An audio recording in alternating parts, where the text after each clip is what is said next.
Hi and welcome to the Market Alert for Friday, the 24th of July 2020. So yesterday, bullion, bonds and Bitcoin jump as stocks slump. And as it says here, turn the machines back on. Definitely, because otherwise the markets aren't going to go up. The Fed needs to come to their rescue. It's all starting to look a bit weak. And if gold, which is this chart here, this is the monthly chart of gold. This is September 2008. You can see that we rallied up to the high just under $2,000. And we're now very close to taking out the all-time high. And hopefully dragging the silver market with it as well. So, yeah, it's a sign of the times. That gold has been moving higher since August of last year. The banks struggled in September of last year, which with the repos, and they've done nothing but print money ever since. This is the end of the financial system as we know it. People won't accept it. They discard it as a conspiracy theory, but you only have to look at gold, and you only have to look at the central banks who have been accumulating gold since 2010. If everything was fine and dandy, which we know it isn't because the printing presses are smoking, then they wouldn't be doing this. It's as simple as this, or suppressing the price of silver as well, which they've done for the last God knows how many years.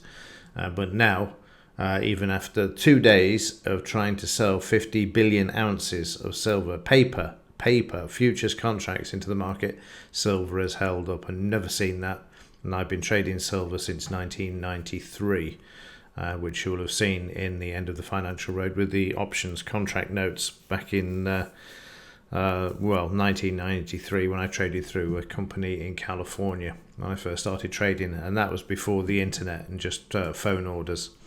Anyway, that aside, we can see where we are with what's going on in the background. Let's have a look at yesterday's trades, have a quick summary, and let's just wind everything back to the start of yesterday. You can see that we had a potential sell signal, and the market filled this and moved lower. You can see we've got some green buying there. Always a slight concern because you think the market could just quite easily go up and take the stop outs, but on this occasion it was overpowered and moved lower. And as we get to this point, you want to see the market take out the BRN, and first obviously target price being here. So the market does move lower, and as the chart compresses, we see we have some selling here. We've got the red bar in red bar. We didn't quite get to the first target price, but this is what's important here. As soon as you see this, you've got 3 points of support. You've got the previous day's close, you've got the DP level, and you've got the 200 MA. And when the market is faced with this first thing in the morning, when the market's volatile, then it can easily soon reverse off this and shoot back. So it's important when first 10-15 minutes, if you get profits, that you want to take them off the table. So here I'm just going to move forward and too fast. Let's try it with this one. There you go. So now you can see the market goes through, has a look. I've moved to break even, and the prices are starting to come back. And watch the volume. You can see the volume there. I'm out of the trade, and you can see the volume there is showing the buying coming into the market. So that's the first trade over and done with. Prices come back, but they sit on the BRN. I'm going to fast forward to the next trade, and here we've got a buy signal, and the market moves higher. It's trading above the 5-bar moving average. Can't get to break even yet because we've not even got to the first target price. We've got this resistance to the left, and above us we've also got 2 resistance areas. We've got the high and the R1 from the pivots. So again, I know what is likely to happen, or what we're likely to see. Then get a potential sell signal. This isn't filled, and then we're back to the entry price, which is good, always comforting. Protected by the BRN there, and then prices move higher. And again, eventually, I'll just fast forward, drive through. And what I've done here is just draw in the high across here, because that's where the selling took place, to see if we could break it. And then, of course, we've got this area of resistance here. And at this point, there's nothing wrong with taking the money off the table, as I've said before. And there's your confirmation, which you'll see. I'll just wind this back. You'll see they're getting out of the trade as the volume starts to build. And there's your cue that there is some potential weakness in the market there.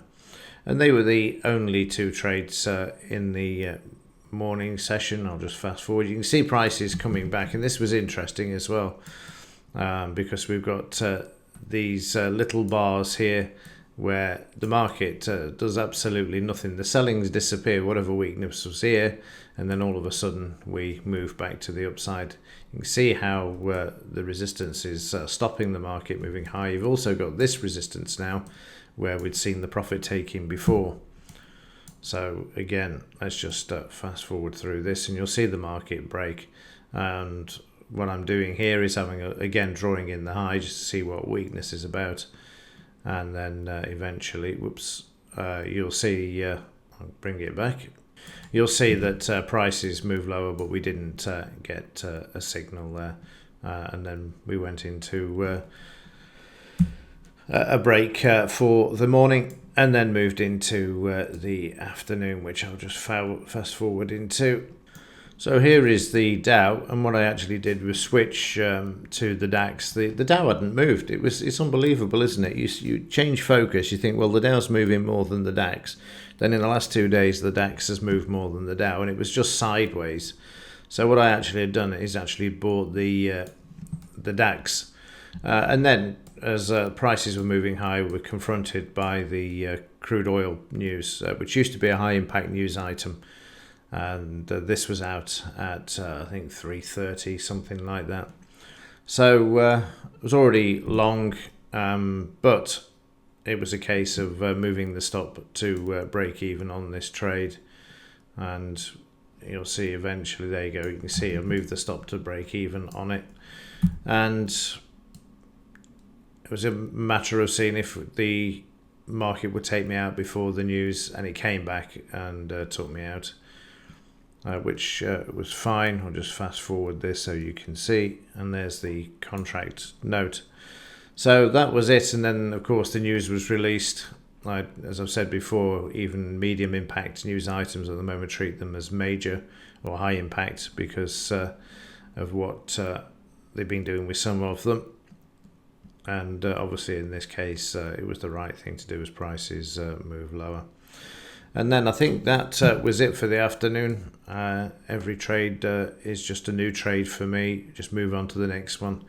But I think that was it for the afternoon session. Prices just traded sideways as in a bit of a range, as you can see here.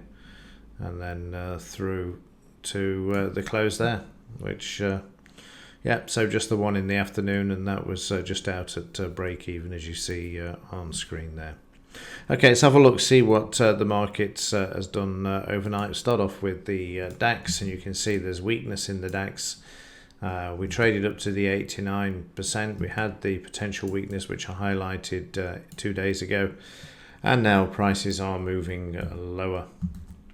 The 78 area is the next downside target, and then the 89 should prices continue to move lower. So overnight we're below the low. That's the first thing I can see there, which they don't like the market below the previous day's low, as we've seen. So let's just have a look, see where we are with regards to all of the other relevant areas. So we're below the DP, we're below the 200 close and low. So at the moment it's prices come back, have a look at the low, and then fail, we could certainly move lower. But again, if they can get prices above, they'll try and do that as well and head towards the 200 MA, the close, and the Dow. The DP Dow from the previous day there. So at the moment, you can see prices bit of a down move breaking below the DP from the off there. Okay, what else have we got? Any news for today? Let's have a quick look. Well, we had the unemployment figures yesterday. We saw a rise in this as well. I think I've actually got a screenshot of that. There you go. Yeah, initial jobless claims re-accelerate for the first time since March, led by VA and CA, and this is before the 600 CARES Act bonuses stop following. It'll be the same in the UK once the furlough payments stop as well. You'll see a rapid increase in the unemployment claims as well. A short-term fix there, but eventually, as with all these things, they tend to play catch-up. Now, today, what have we got?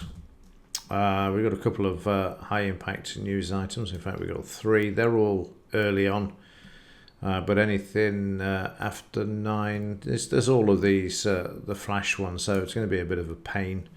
They're all forecast higher from what I can see, so if that will be positive to get the DAX back above the low of yesterday. So let's see what happens there. Okay, that's it for today, for this week. Have a great weekend, and as ever, thanks for watching. See you in the next one.